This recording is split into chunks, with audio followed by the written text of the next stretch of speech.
What's up everybody? I'm Leaf with Adaptable Wealth, and in today's video we're going to dust off the old recession playbook and go over 8 steps that you can take right now to prepare for a recession.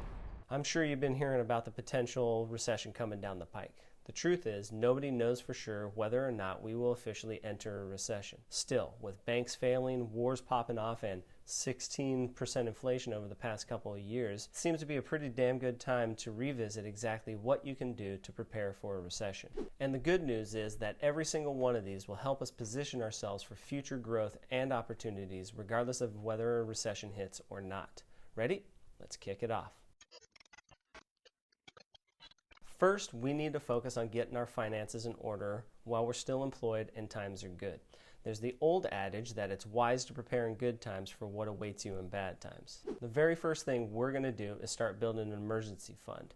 I can't stress enough that this is the most important step you can take right now to prepare for a recession. Start saving as much as you possibly can. I personally target 25% of my gross income, but even 5 or 10% is better than nothing. If you've already started and you just don't have 6 months saved yet, keep doing what you're doing. If you don't have anything saved, I strongly suggest that you start immediately with whatever you can afford. It would be wise to cut expenses so you can get there quicker, because just having a few $1,000s in your bank account can be the difference between living out of your car and having a roof over your head. Once we have some sort of savings on autopilot, it's time to figure out exactly where your money is going. In other words, we gotta put together a budget.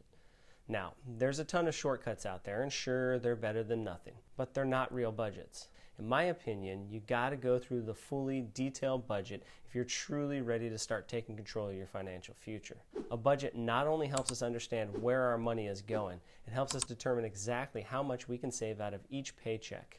It's also a roadmap for our financial plans and, to some extent, our life plans. If we're flying blind without a budget, it's much more likely that our financial plan will end in failure. If you'd like more information on budgeting, including an easy-to-use budget dashboard, then check out the links that I've left in the description below. Once we have our baseline budget ready, which assumes that we maintain our income across the entire forecast period, it's time to determine what expenses you would cut if you lost your income. This is literally a second budget that details all the steps that you would take to cut expenses or increase your income. Make sure to factor in any severance you'd receive, unemployment benefits, side hustle income, or anything else. And take time to really think through what you would do if you lost your job or had to deal with some other drop in income. Trust me, once you go through this process and seriously think and plan for the loss of an income, you start to feel the stress and fear of a recession melt away, because not only do you have some money put away in an emergency fund, you have a plan and you know exactly what you're going to do the second you lose your job. If something does happen, take the steps you've outlined immediately. Don't wait around. Be aggressive with your cuts and don't waste any time. So, to recap what we've gone over so far. You start with building an emergency fund up to 6 months of living expenses. Then you build a budget so you know exactly where your money is going and you can maximize your savings. And finally, you think through all of your options for increasing your income and cutting your expenses. Now we're going to focus on keeping our income flowing. First and foremost, step it up at work.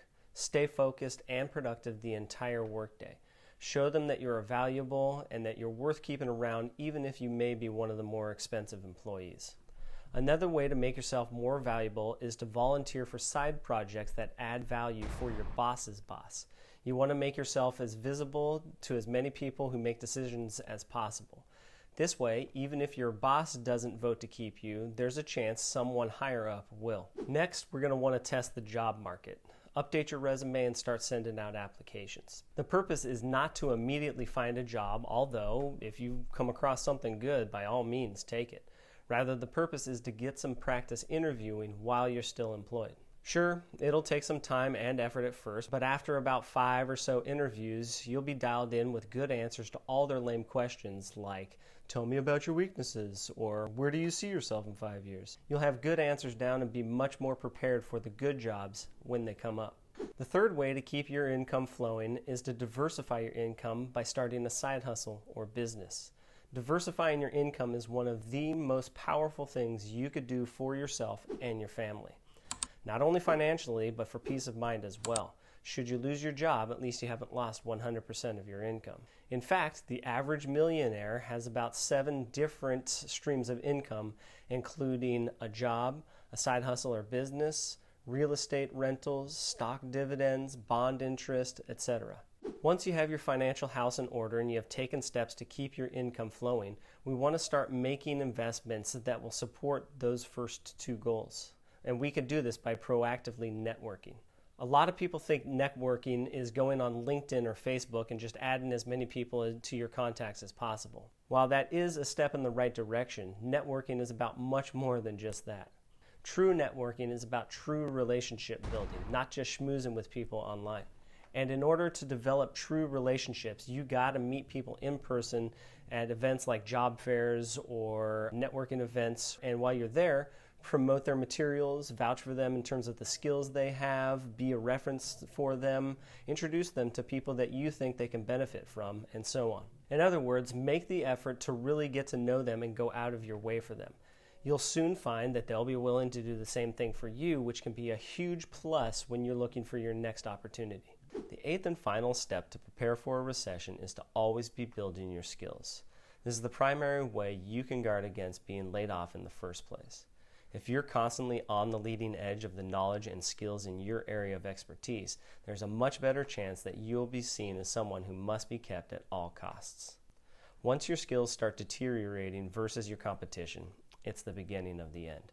Eventually, your skills will be obsolete, and along with it, your employability. Not only should you build your skills for your profession, you should be honing your skills for your hobbies as well. Let's say you are laid off. If you're like most people who earn a wage, you didn't really like your job anyway, and if given the opportunity and the means, you'd go do something entirely different. Provided you completed the first 3 steps outlined earlier in this video, you're suddenly in a position of power to decide what your next steps will be rather than it being dictated to you. Those who are unprepared freak out and go find any job just to keep their finances and life from spiraling out of control. You, on the other hand, will have the luxury of taking a moment to reassess what you really want to do and how you're going to do it. And if you've been building your skills, you'll have the opportunity to leverage them into a business so you can build the life that you've always wanted to. And if not, you can take your time finding your next job that will set you up for success for the rest of your life. Well, those are the 8 ways to prepare for a recession. With them, you'll position yourself for growth and opportunity, not only if you find yourself unemployed, but even if a recession never transpires. It's literally a win-win. And don't wait around to implement these steps. Most people face at least one period of unemployment in their lives. Get started now. You'll be glad you did. If you have any questions or ideas for my next video, or if you'd like me to dig deeper into any of the topics discussed in this video, please leave a comment down below. Also, please like this video and subscribe to the channel. It's the easiest way you can help me grow if you find this content valuable. Until next time, you all take care, and remember, wealth is not only about money and things.